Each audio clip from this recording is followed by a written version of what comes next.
And welcome. We are here for another episode of HAMAA Live with the Right Honorable Burton Richardson. Say hi to everybody. Hey, hey, everybody. Excellent. So today we're going to have an awesome conversation about Zulu warfare. For those of you who are unfamiliar, the Zulus represent one of the largest ethnic groups in South Africa and are among the most well known, especially for the exploits of King Shaka Zulu in his period in the early 19th century. So Burton here has had a really interesting and unique experience with the Zulu. If you don't mind, I'm going to read your bio and then we'll get started with the interview. Okay. So, Black Belt Magazine Hall of Fame inductee Burton Richardson is one of the most respected and sought after fight instructors in the world. Specializing in functional real world self defense, Richardson teaches seminars and intensive courses worldwide. He also coaches. Let's see here. He also coaches top level UFC fighters and world class grapplers. His guiding philosophy is that all techniques, training methods, etc., must be proven effective before they are taught, which is really important. No theoretical moves or choreographed routines. As for his background, Richardson began his martial arts training in 1979 and then began classes under Guru Dan Inosanto, a protege of the great Bruce Lee, and Sifu Richard Bustillo at the Cali Junfan Academy. He was an honor student at USC, majoring in biology while completing a 4-year honors program in writing and literature. Instead of going to medical school, Richardson decided to pursue his passion for the martial arts, leading to a lifetime of constant research and development in the martial sciences. He became a leading instructor in Bruce Lee's Jeet Kune Do, the Filipino martial arts, and Indonesian martial arts. I'm assuming Salat, right? Yes, correct. Excellent. You got it. Um, yes, see, I knew that. Richardson's traveled the globe to train with the great masters in various combat approaches. Besides training in his hometown of Los Angeles for decades, Richardson trained in Brazil for BJJ, studying Sanshu in China, shoot fighting in Japan, Kali Eskrima in the Philippines, and Savat in France. In 1994, after working as a fight choreographer on an American film shot in Johannesburg, South Africa, Burton made his first trip to the Zulu village of KwaZulu Natal. It's first in his first lesson, and it was very different from what he expected. As Burton showed up to train day after day, the young Zulu warriors realized that he was sincere about learning enthusiastically, and they passed the art to him.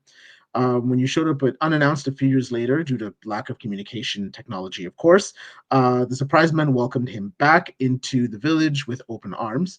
Burton felt as though he was found some long lost family members who had finally returned. So a 2-day stick fighting lesson commenced the next morning. He was also introduced to Zulu axe fighting and was trained in the famous shield, I'm assuming the Ishlongu. Yes, exactly. Wow. Yep. Nice. And spear methods that Shaka Zulu himself used and created for the Great Zulu Kingdom. And of course, you've taught portions of this worldwide, and it always seems to get a really wonderful reception, as you've noted here. And you want to get more people exposed to the Zulu combat approach, and you've dealt with various martial artists in Africa and abroad, in Europe, in North America, and obviously in Asia. And you want to talk about or teach people about the martial culture of the Zulu and their intelligent approach to combat. Here you say that you want Zulu martial arts to take their rightful place alongside the other great martial arts of the world, and you believe that everybody will benefit from exploring the Zulu way. That sound about right? Exactly. That. Excellent. Thank you. So thank you again for accepting our invitation.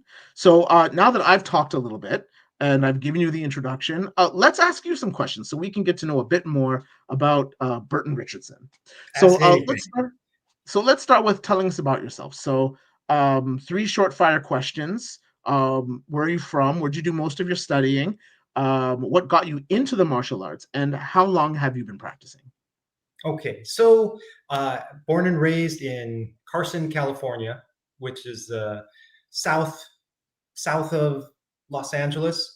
Uh, Great place to grow up because it's culturally diverse. Because there are more Samoans when I was growing up, more Samoans in the city of Carson than in the capital of Samoa, which is, Wow.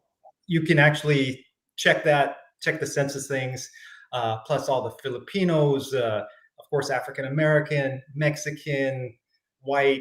It was just this big blend. And so I grew up just, that's the way life was, right? And we're all friends and we all enjoy each other. So it was a great thing. So that helped a lot, I think, in my martial studies, which I started uh, in 79. A friend of mine was going to the Kali Academy, Kali Junfon Academy, and showed me some things. And I was able to sign up the next year and get going on that. But just growing up, I was exposed to all these different cultural elements. Because in elementary school, we did Filipino dance, we did some Samoan dance as part of the curriculum growing up. And so uh, I think it was good because my childhood was, again, that's what life was about. You have all these different elements and from all these different places, and every single one was interesting and made you better. It enriched your life. And so, thankfully, training with Dan Inosanto, who studies everything, the protege of Bruce Lee, my mind was just open that that's the thing you're supposed to do.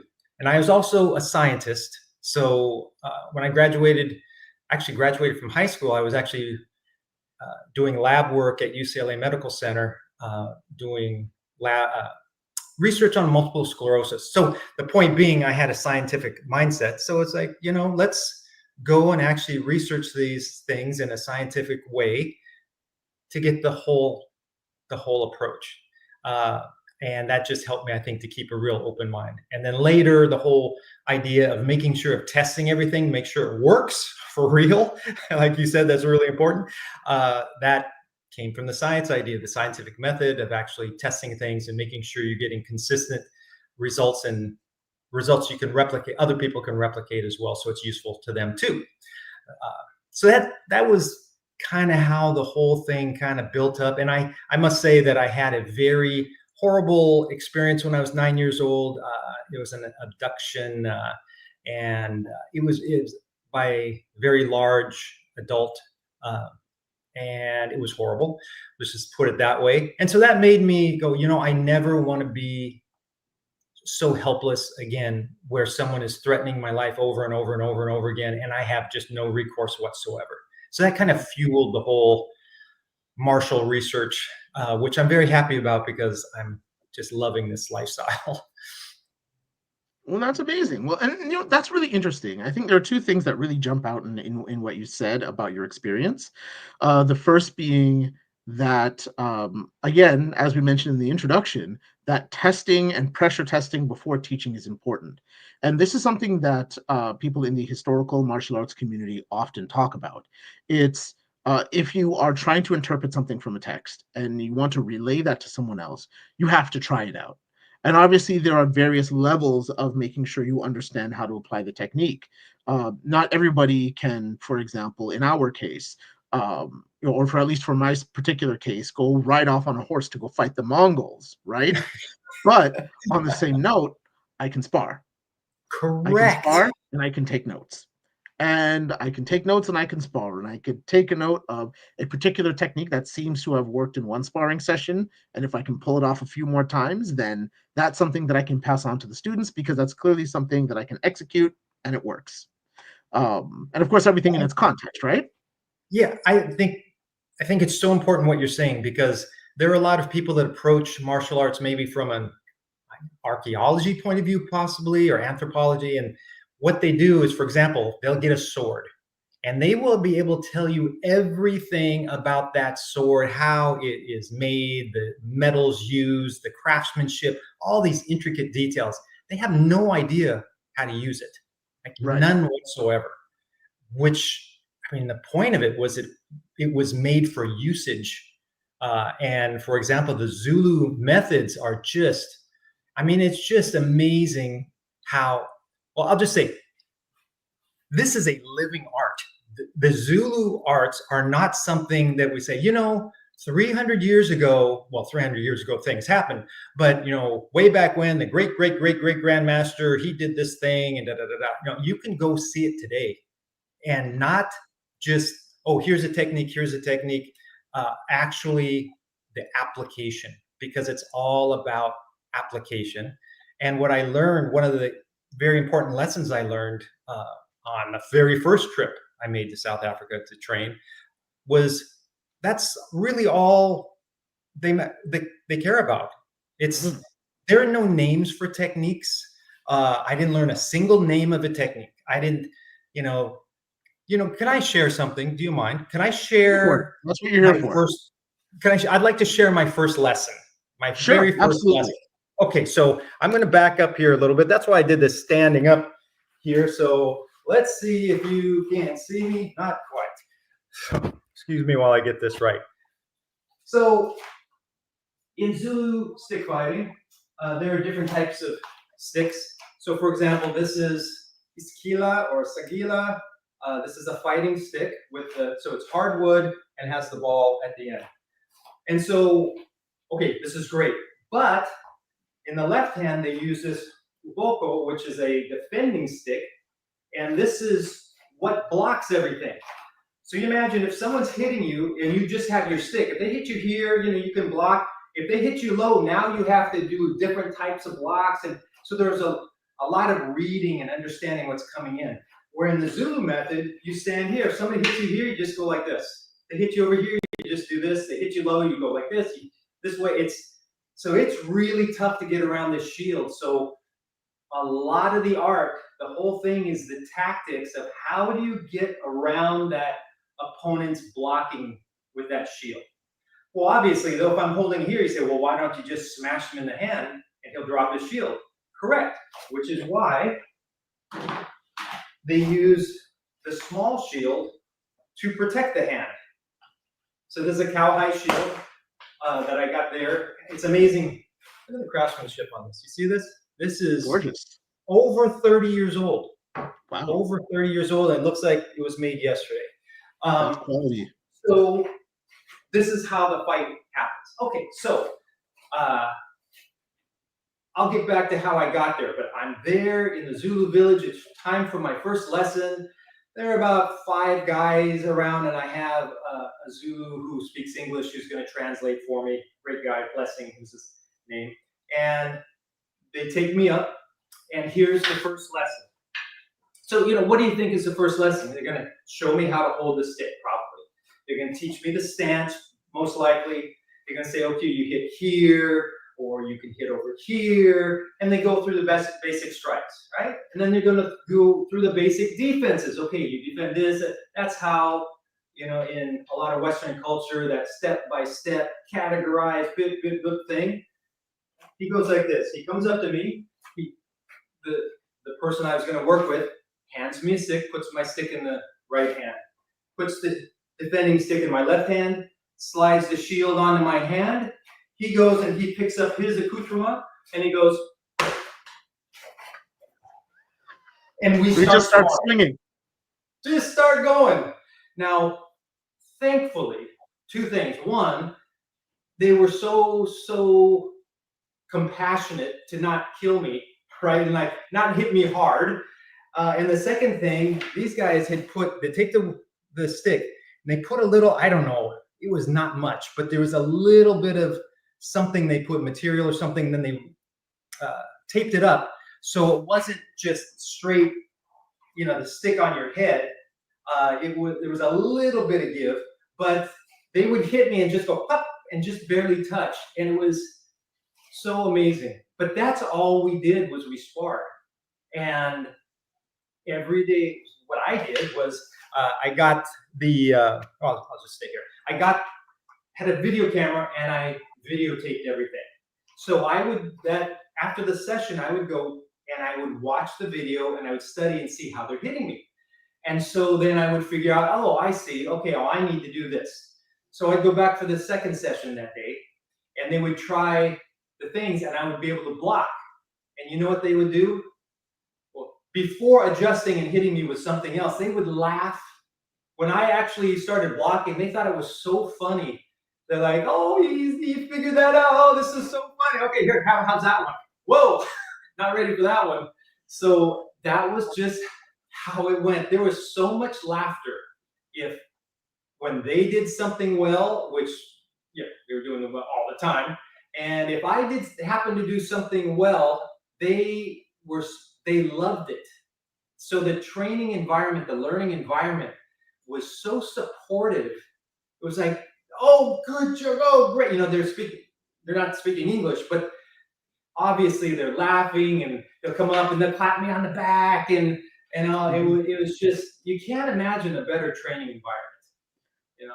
And It was a so very the light, point being, very energetic environment. yeah, just wonderful. You know, just really, I mean, I got goosebumps thinking about it, having that kind of feeling. And here I'm some guy, they don't know me, you know. And then it was interesting because after the first day, I come back the second day, and you could see they're like, because as it went by, then they go, oh, he really wants to do this. And the energy changed again to be even more welcoming. And as was mentioned in that brief intro, so I was there about 10 days the first time. Mhm. So trained twice a day. And then I went away, you know, left. I came back a few years later. I think it was 3 years later, I believe. And I just show up at night, and it just so there's a guy at the gate. So they have these the Zulus have something called a kraal, and it's a big area where the cows, they have the cows and the huts and all this, but they have a really large gate. And so I go up to the gate, and there's a guard, and he speaks some English to my surprise. I was very happy about that because I just show up at night. I'm like, Yeah. if I don't get to get in, then I have to drive 2 hours back to Durban and try to figure something out. But the guy is there, and he goes, you know, what do you want and all that. And I just asked for a particular guy. And as we're having this very broken English discussion, it just so happened one of my training partners from before was walking behind and saw me. And he came running up, and he hugs me, and he's just jumping up and down. He's so happy. He brings me in, starts calling people, and all these other people come out. It was just one of the most beautiful things I've experienced in my life. That is absolutely phenomenal. That must have been such an amazing experience. Yeah, I just so again the goosebumps. Yeah, but that's just what the culture is. You know, that's what the culture actually is. And you know, if you go, you say, well, you know, these guys live the women live a fairly simple life. Some of them actually go outside the village to work. Some of them just work within the village and such. But what a fulfilling life they have. Their life is so rich because of the family connections, the rituals, the cultures, the cultural aspect. I mean, it's just such a rich environment.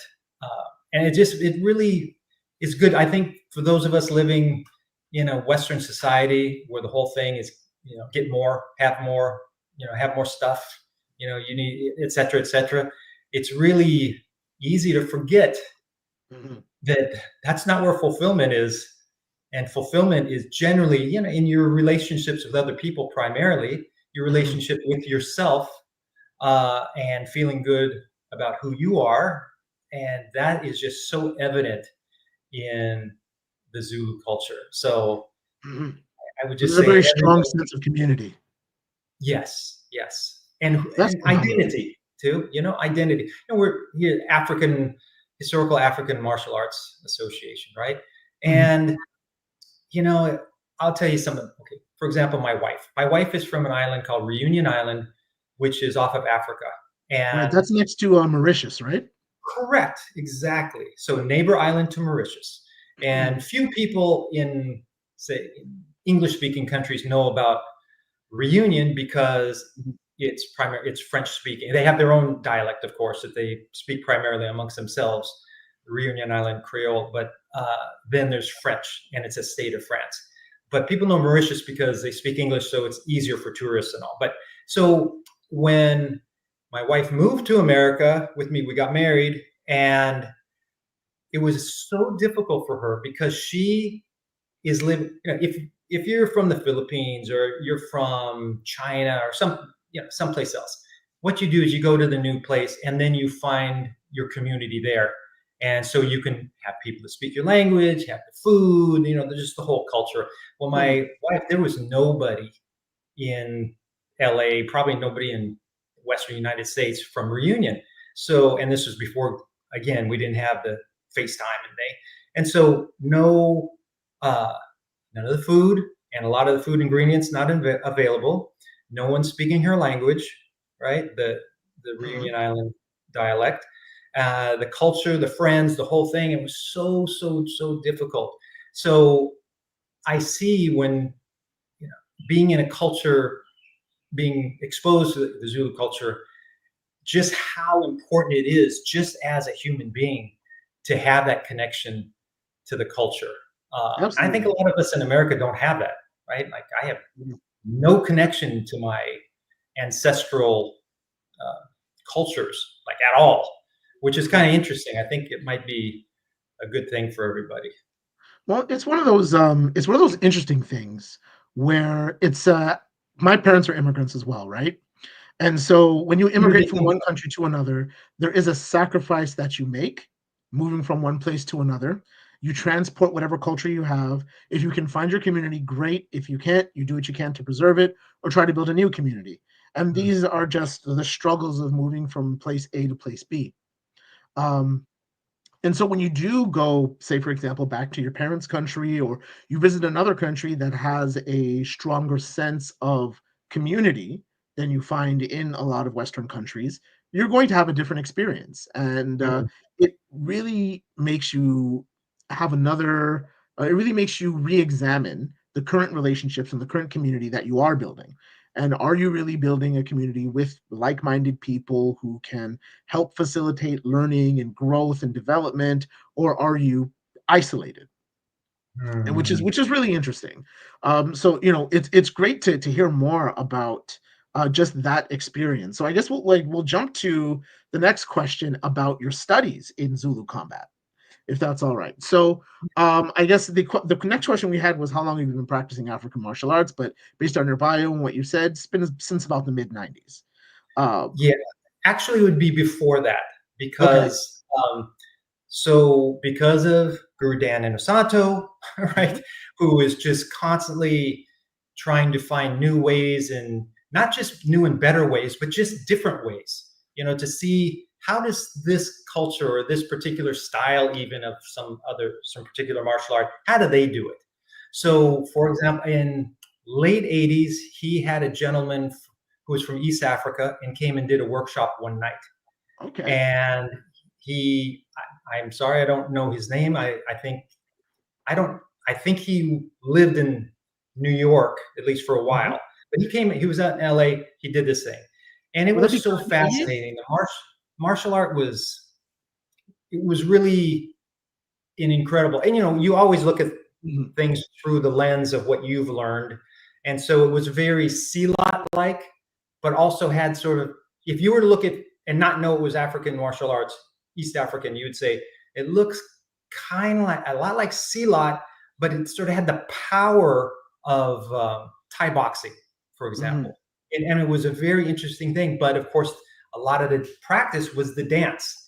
And so he had a small drum. You probably know the name of it. I don't, but it was a drum sort of hourglass shaped. So it had a head on this side and a head on this side. Yes, I know the drum you're talking about. It's a Yoruba style of drum. Okay. So he's dancing with this, right? So he's doing the dancing with the drum, and he would do the slaps, and then he could elbow it, right? Keeping the rhythm, a headbutt, right? He'd go knee, and also as he's dancing with the drum, he's actually practicing all his strikes with rhythm and with body mechanics. And right there, I'm just sold. I'm like, oh my gosh, this is so amazing. And so that gave me a great interest in the martial art, the African martial arts, right there. Then some years later, Kalindi, who you may be familiar with, Kalindi E, he came out to the academy, and this is probably around 1990, 91. And so I was maybe a little earlier yet. So I got to meet him, got to train with him and his interpretation, what he learned in Africa. And I was able to, I had a, for a seminar at my school at that time. And I was happy to be able to introduce him to the owner of Unique Publications and got to set up his instructional video that they did. That's phenomenal. So yeah, I remember seeing that video. yeah, it's really something. So it was really great that there is actually now, in the martial arts world, there's like, oh, African martial arts. There's actually a video you can look at and learn from, and this and that. So that was great. And then around that time, Guru Dan asked me if I wanted to accompany him on a seminar in London for Guru Bob Breen. And I said, of course. No, I don't want to go. So I go, and I stayed a few days after the seminar, and a couple of Bob Breen's instructors, who I'm sorry I don't remember their names, they said, hey, here's something. There's this TV show that was shown on the BBC here. I think you'd really enjoy this. I thought, oh, great. So they were nice enough to make a copy, and they gave me a VHS tape. I'm like, wow, awesome. So I get back home, I put it in, and I realize it's not VHS, it's actually PAL system tape, or well, it's VHS, but it's PAL, which our players won't play. So then I took it to a place, I'll make it short. I took it to a place to try to get it changed over, and it's like $80. I didn't have $80 to spend. I had almost no money at all. I was just barely making it by just training, and all the money went to training and a little food. I actually lived in a tiny camper trailer where I could actually touch the walls. Wow. All this, and it was in a parking lot of a cat and dog hospital. Oh, wow. In downtown LA, like in a bad area. And so I lived there for 5 years in that parking lot, so I could just train. So I have this VHS tape, and then some years later, when I actually was teaching and I had a little extra money, like I probably had, net worth $200, I'm like, hey, I wonder if I could get this tape changed. And I did, and it turned out it was a documentary on Zulu martial arts, or Zulu stick fighting. Have you ever seen that one? I don't think I have. Wow, what's it called? It's I will get the name for you. There, it's actually on YouTube now. Oh, awesome! 2 parts. So it's just so fascinating. So I watched this, and I am going there. I have to go there and see this for myself. And so, I don't know how the universe works, but it works pretty well sometimes. I get a call because I was doing fight choreography for Hollywood. And I get a call, we want you to choreograph a movie starring Mark Dacascos, and it's going to be shot in Johannesburg, South Africa. Oh, really? What movie was this? It was Kickboxer 5. Well, I think I've seen this. You probably have, right? You'll see me. I'm in there a little bit too. But yeah, so when we were done with the movie, we're down there maybe 6 weeks or so doing this movie. And afterwards, I'm talking to Mark, the director, and the producer. And we were having a little discussion. And so what are we going to do after? And each of them said, we're going to Victoria Falls. We're going to go see Victoria Falls. Right. And I said, I'm going to a Zulu village to try to find stick fighting. Like, what's wrong with you? No, but it was just such a great decision to do it. I would imagine so. That's all to say. Let me just make this point right now. If there's something you want to train, go train it. Go find a way to do it. Like, oh, he's choreographing movies. He must have had a lot of money. I did not have much money at all. I didn't own a home, paying rent, paying my car payment, all these things. But I would put money aside. Even when I was living in that trailer, I just put money aside. And when I had enough money to go take a trip and train, I would do it. And of course, thankfully going to places that were not very expensive to go to. So I just encourage everybody to try it. And hopefully what we can do with the Zulu martial arts is get more and more people to actually do it. So if I could talk about that for a moment. Do you have any questions on that? That was actually the next set of questions. You and I are Okay. right here. We are right here. So, and I just want to add on to that encouragement that you gave for everybody to go out and learn and study what you want. That is the whole reason HAMAA exists. Uh, We created this organization to be a hub for people who need access and want to learn. So we've been able to connect people like yourself to community members who want to learn more about Zulu stick fighting or who want to learn about Egyptian stick fighting and all of the different methods of combat. That's why we're here. And so thank you for that encouragement. And you heard it here, folks. So please listen to him. So let's get into the questions. So let's I'm talk sorry. about Can I Zulu. interrupt you for just a moment? Sorry. All you want. Can I just give you my brief Egyptian stick fighting story? Shoot, give it.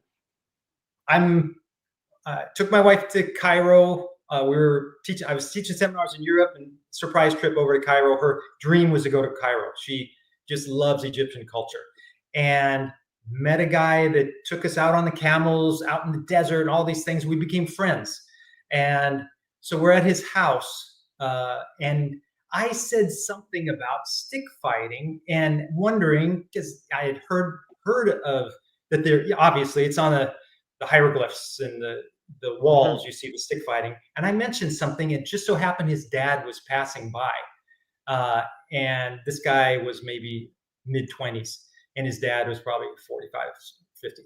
And his dad says something to him, and he looks at me, and he gets this expression. He's like, ah, like just dread, like utter dread.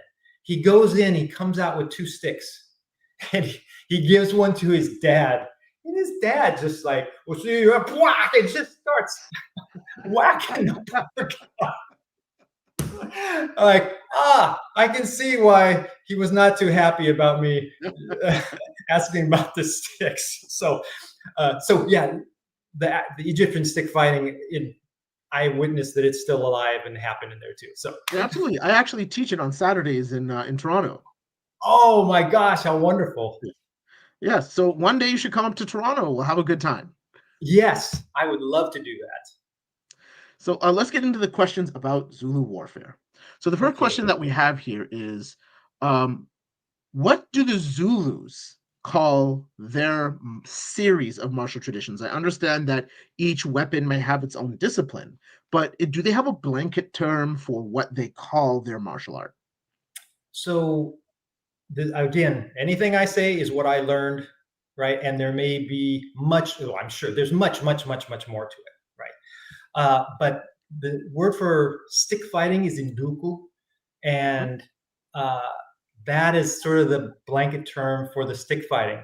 And just so everybody knows, it's Zulu stick fighting, but it's Nguni stick fighting, which is a giant ethnic group all across South Africa and such. And it's really good to not dismiss ancient cultures and traditions.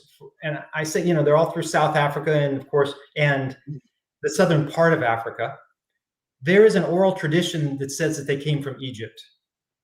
And of course, the archaeologists and such was like, come on, they didn't come, they learned about Egypt and now like, oh yeah, we came from Egypt because it was a great culture, da, da, da, da. Well, you know that somewhat recently DNA tests prove that they did come from Egypt, that there's actually a DNA trail.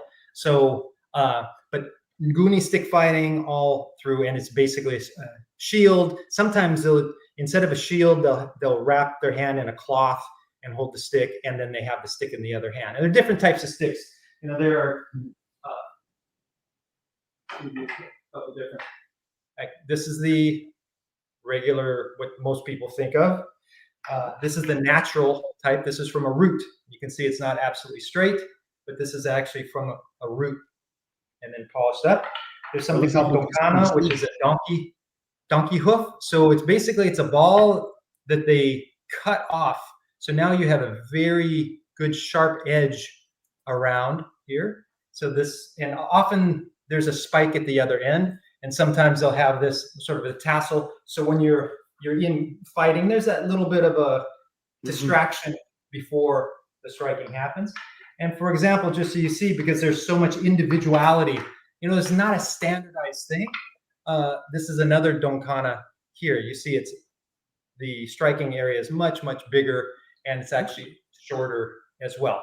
But So what are the names for the different types of sticks? so this is what they told me. I don't have a particular. Well, they call it isikili, which is the fighting stick. This. They just told me in English. They said natural. So this is a natural stick because it's a root.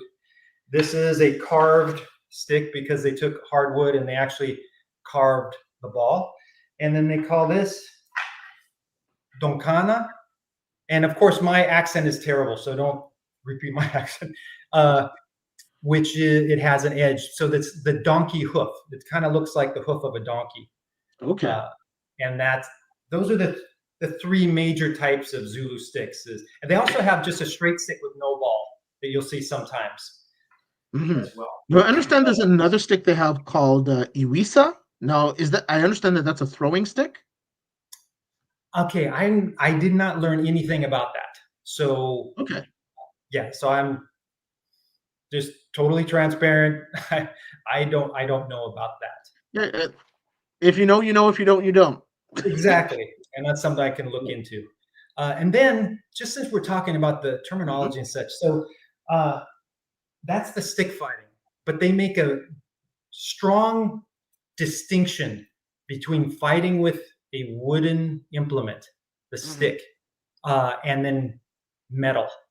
So fighting with the stick, that can be for character development, for example, where they go and they fight because they want to build the character of the individual and make them a better person, a stronger person, develop courage, the ability to stand there. You'll see a lot of nowadays, it's wonderful. You get to see matches on YouTube, Facebook, and all of actual Zulu stick fighting. The guys are out there and they'll come up and they'll go, and then sometimes they haven't even hit yet, or they hit a couple times, nobody really gets hit, and then they stop and turn away, or the referee kind of comes in and stops them, and they go back and they're done. It's like, well, nobody hit each other and all. But what they just did is they proved their courage to stand there with no protection except your shield and your stick, and this guy's going full on at you. That takes a lot of courage. And Shaka Zulu, way back to Shaka Zulu, the main trait that he encouraged and demanded actually was courage, because he knew when they went to go against an enemy force, courage was the first thing. If you don't have courage, you're not going to be able to prevail. For example, so it was shield and spear primarily, and some of them had an axe also. They would use an axe. It's just amazing. They would use an axe. They have the big shield, and then they would, I'll just show you real quick here. This is a Zulu axe. Okay. I don't have a big shield yet. I have one coming. But imagine if I had a big shield and I'm coming like this, and what they're doing though is they hide the spear behind the shield, so you can't see the spear. So they would come in and they'd start, which is very much like the Zulu stick fighting. They try to pull down the person's shield and then try to hit high to get the person to come up with their shield. And then in the midst of these striking, they would go switch, and they would come with the low. Oh, that is dirty. I had fast. The person that taught me this, he was so fast on that switch. It was just like, oh man, if you don't know that trick, they're getting you with that trick. There is no way you're blocking that unless. That is interesting. Exactly what's coming. So you were saying earlier that there was a distinction between fighting with wood weapons and fighting with weapons that have steel or iron. So what would they call the iron? I'm sorry? What would they call the fighting with iron? So there was this spear and the shield. So the spear iqua, and then you have the shield, and then. But the distinction was this. Wood means character development, having those matches, means self-defense. So you're actually doing the self-defense, and it's also the training. And then there's also the the matches where it's a dispute settlement. You settle a dispute that way. Once you go to metal, that's warfare. So you're trying to kill the other person. So when they're doing the stick fighting, they're not trying to kill the person. They're not even trying to injure the person. You might try to get a cut, but not a debilitating permanent injury. Right. But once the metal comes out, now we're doing warfare, and it's very, very, very serious. But a great part of Zulu culture is, anybody that knows about Japan and Budo. So Budo is way of war, so martial way, basically. Mm. And Budo is just enmeshed in Japanese culture to this day. It's just everybody, there's a sense of Budo in everything they do. You go to Zulu, and the Zulu martial art, I'm using that term Zulu martial art because I want to make sure people realize, no, this is a martial art. This isn't some guys just swinging sticks around. This is martial art. It is the same thing. It's imbued in the culture. I had the great fortune, I got to go to a wedding, and what is everybody doing at the wedding? Well, I'll tell you, when I'm hiking up this hill, this little trail with my guide in front of me in the hills of KwaZulu-Natal, and as we're getting toward the top, cresting this hill, you hear all the sounds of the yelling and the whistling, and literally dust was coming up. And then I crest this hill. There are like maybe 100 people dancing around with the sticks and yelling and having just a great time. The bride was sitting, and so we got permission from the chief to attend, and the bride was sitting, and everybody's invited to a Zulu wedding because it's the most important cultural thing in Zulu culture. Right. So I could sit there, and the bride is sitting there, and she has a certain headdress on. She's sitting very demure here, but in her hand is a small shield and a knife. So instead of a bouquet of flowers or something, she's got a shield and a knife. So even the wedding, it's so imbued. So imagine this, when the boys, mainly the boys, women learn the stick fighting too, but this happens a lot with the boys. They'll go out and they'll play in the countryside. Invariably, they run across a group from another village. Mm-hmm. And instead of I don't know how you grew up, but where I grew up, we'd go play basketball. You'd see me at the park. There'd be guys from another place who play basketball. They'd have a stick fight. They kind of have a little war, but it's with sticks. And invariably, kid gets hit and it hurts, and he comes home. He comes back to the village, and he's maybe crying, and he feels bad and all. And so what happens is that is where the elder will go over to the kid, console him, and then we'll go and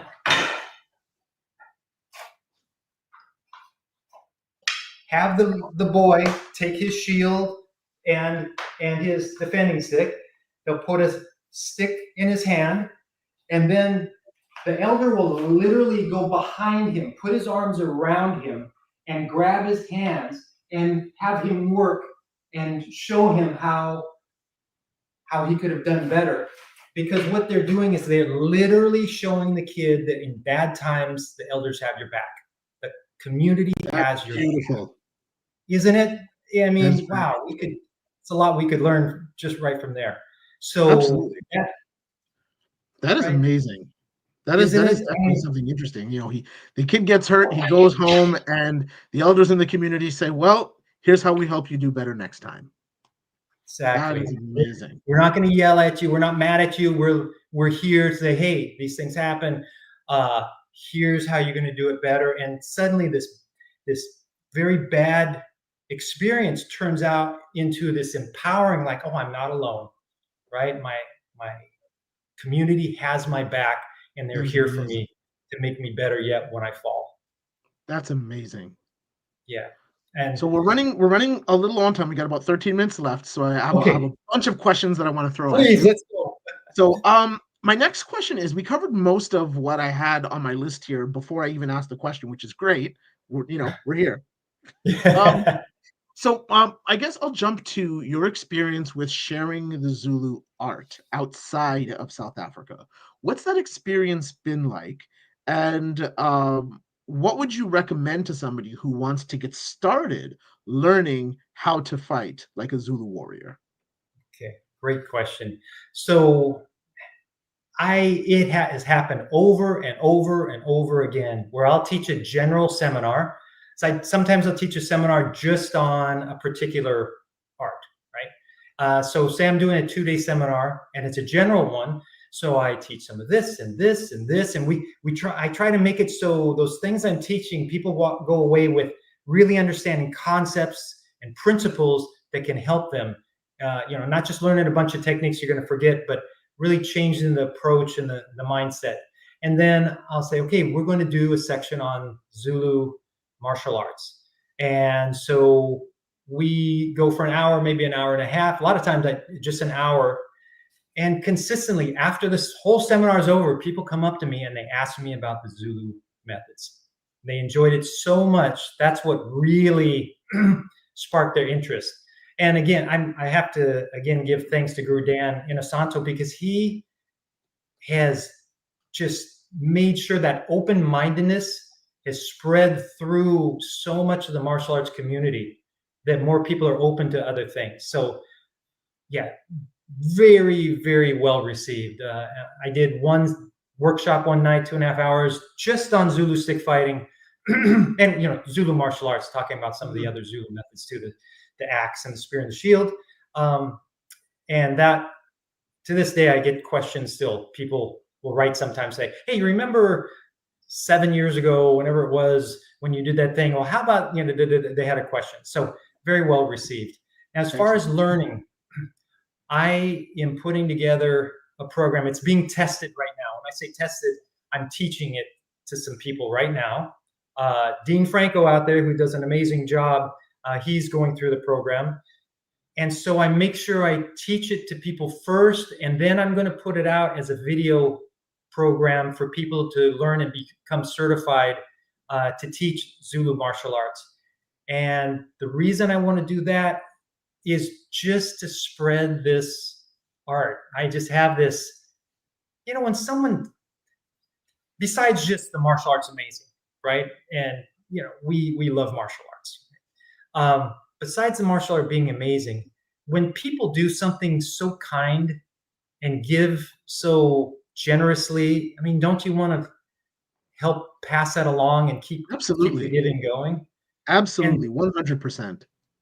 yeah, and that's a big, I just feel so indebted to the people who helped me and shared so much and just enriched my being so much through this, that I want to bring it along. So my goal really is for people, like kids, hopefully one day kids will say, oh yeah, I'm going to train in martial arts. Oh, what martial art? Zulu. Oh, wow. Yeah, I heard that's great. It'll just be a martial art right with karate and taekwondo and JKD and everything, because it deserves it. It just hasn't been exposed. Well, that's what we're here for. If there's anything that we at HAMAA can do to help you spread the art, to facilitate you, to invite you to one of our workshops or what have you, please let us know. We are more than happy to help spread the word. Well, thank you. I sure appreciate that, because, this deserves to be out there in a lot of people. I really appreciate what you do. Thank you. Thank you. We appreciate what you do. So let's get on to the next question. So let's have a little bit of fun. Yes. So I guess beyond recommending what people want to learn, how to learn Zulu arts, the work with your program, if they wanted to start self-studying, should they just pick up sticks and start? Or would there be videos you would recommend that they look at? What would you recommend for independent sources for people who just want to get their feet wet? What I'll do is I will send the link to that Zulu documentary to you. Perfect. And I would suggest they watch that documentary. It's very interesting. I think that would be a good thing. It's not so much instructional, but to me, this isn't about just learning to fight. We should understand the culture and respect 100%. the culture.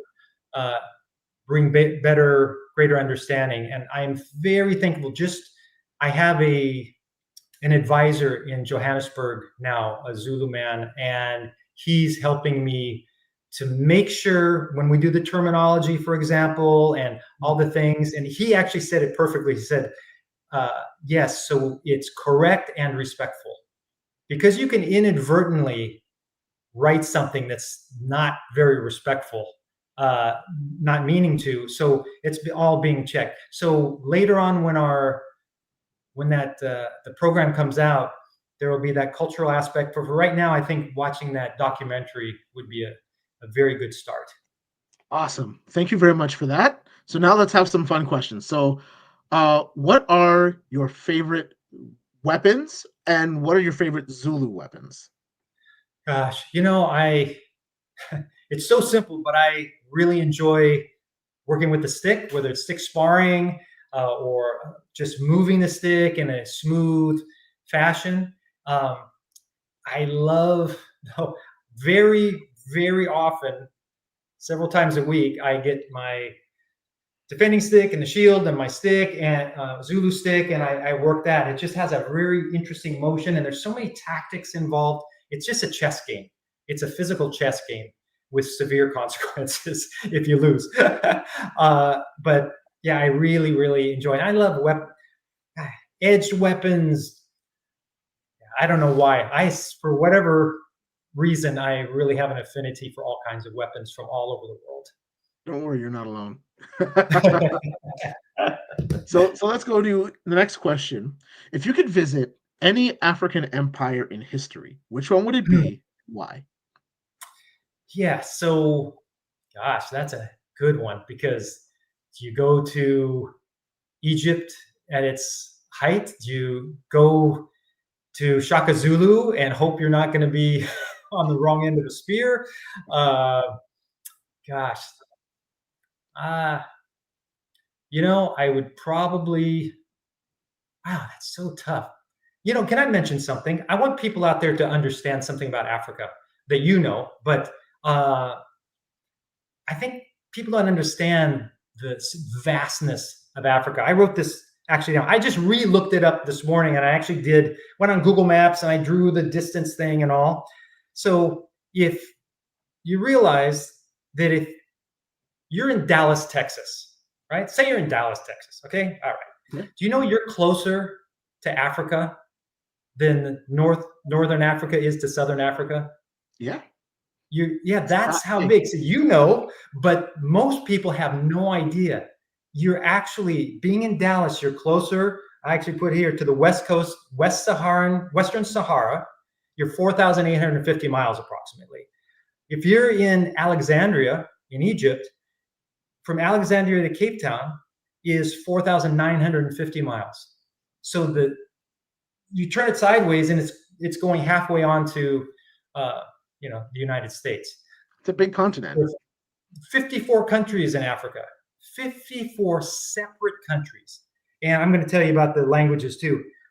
At least 1,250 languages on the continent of Africa. 1,250. So if there are that many languages, how many different martial arts are there? Because each of those cultures has a martial art, and they probably have variations of the martial art as well. So absolutely. Yeah, it's just so vast. So when you ask me which empire would I go to, man, that would be tough. I think my wife would probably go with me, so I'd have to go back to Egypt, I think, to start with. And I'd love to see that stick fighting, what they did, their wrestling, all those things that are carved into the walls. I think I would choose that first. That's a really good choice. It's a classic. Yeah, classic, right? Okay, so the next question is, where do you see the future of martial arts from the continent of Africa and its diaspora?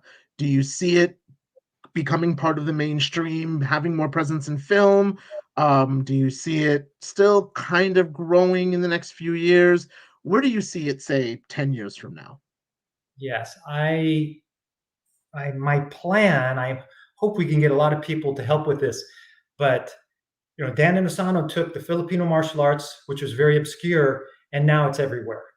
And I think I would love to see that same thing with African martial arts. And so I realized also just, I think it's a good idea instead of, for me, my personal thing, like I love Lam, the Mhm.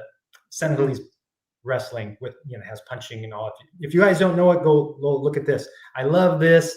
The Egyptian, the Donga stick fighting, the house of boxing, all these different arts. I actually got exposed to some other African martial arts when I was in South Africa. But the point being that I'm going to focus on Zulu to try to like make a wedge in there, and then hopefully that'll spread out.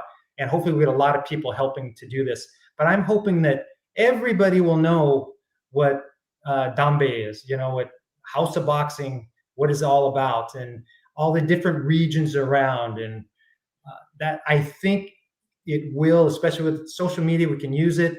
And so everybody knows what these arts are. That's a beautiful vision, to see That's that they what I all have to wedge it open the door so that the other arts can flood in and grow, at least in outside of their own cultural spheres. Yeah, Right. because I think, average people that haven't studied Africa, not so familiar with it, if you say Zulu, most people will go, oh, they have some recollection. Oh, Zulu. Oh, yeah, Shaka Zulu. They haven't. But if you Mhm. say, uh, the Maasai, most people don't know. I mean, there are a lot of people, but there are a lot of people that won't understand what Maasai means, or Senegal. What's Senegal? Where is that? So I think that might be a good tactic to go this way and then out. Well, I think that works. And as a community of martial artists who love to focus on Africa's traditions, we are all part of this journey together to help each other grow. Great. That's what Let's we see. So let's go. What martial art have you never tried that you would like to learn? So I've never actually studied um, the Senegalese wrestling. I got to play. I was in New York a couple years ago, and I'm talking to the waiter, and he was speaking French to somebody. I asked him where he's from. He's from Senegal. I asked him about the wrestling. You know, After the lunch, we're actually out there on the sidewalk, and we're here, and he's showing me an entry to a takedown right on the sidewalk. He's all dressed in his waiter outfit. It was great. I got it on video. But I'd love to go to Senegal and actually learn there. I would love to experience that for myself firsthand. Uh, that's if I picked one, that would be the one I would do. That's awesome. Yeah, definitely on my list. My grappling is absolutely in the dumpster, so that would definitely help me. They will help you. Yes, they are so good. Oh Okay, so last question. my. Okay. What do you want the public to know about you and your work? Uh, wow. What do I want them to know? I guess I would say that it comes from the heart. I mean, I could say that, but if you know me and if you are around me over time, that's what I would say. I don't try to convince anybody, but if over time it becomes revealed, the truth will be revealed. And I just do this because I love it. I've been shown so much love from the Zulu community, and it's just so special. And I've seen how people have received this art and how important and how it can change people. And then all martial arts, period. I have had so much personal growth. I was a guy. You don't live in a tiny camper trailer in the parking lot of a dog and cat hospital in downtown LA hearing gunfire. The last 2 years I was there, literally every night I heard gunfire. Wow. Every night I would lay down to go to sleep, I would hear gunfire. And you don't live in that condition if you're of totally good in a mental space. So yeah, I was very depressed and this and that. Mhm. It was the martial arts that actually gave me a good sense of self value. And I hope more people can train martial arts and discover that hey, they are a valuable human being. That's No matter beautiful. where you come from, no matter what martial art you study, you can develop yourself. And like, if I can do this, then that means I can do almost anything. So I think that's the most important in everything that I do. That is beautiful. Thank you very much for sharing that with us. Thank you very much for taking the time to talk to us here. Let everybody know where they can find you if they want to find you online. Yeah, jkdunlimited.com is the website, and we have a new website coming out in probably next week, so you can come check that out. And then just look me up, Burton Richardson, on either Facebook or Instagram, and just I'm here to help. I'm just here to help. So whatever I can do to help, please let me know. Well, thank you very much for coming through, and thank you all for staying tuned for HAMAA Live. We will see you next time with another interview. Have a All great right. evening. Thanks so much. I appreciate it.